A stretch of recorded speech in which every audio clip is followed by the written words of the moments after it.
Hey Dad, I just ran out of storage again. I got some external hard drives that you can use for extra storage.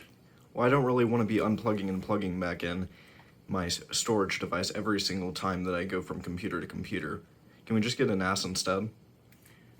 Um, I think we can look on Facebook and just see if we can get a small server that we can set up as a NAS and we can use it for other things. That should work. Oh, this is so dirty. How's that ever gonna work?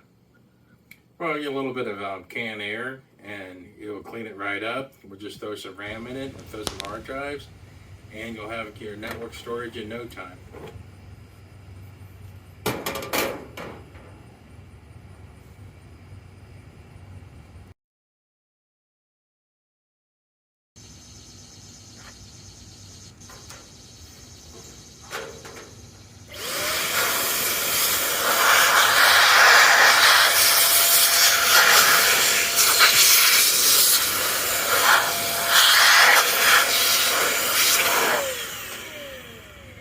We did it!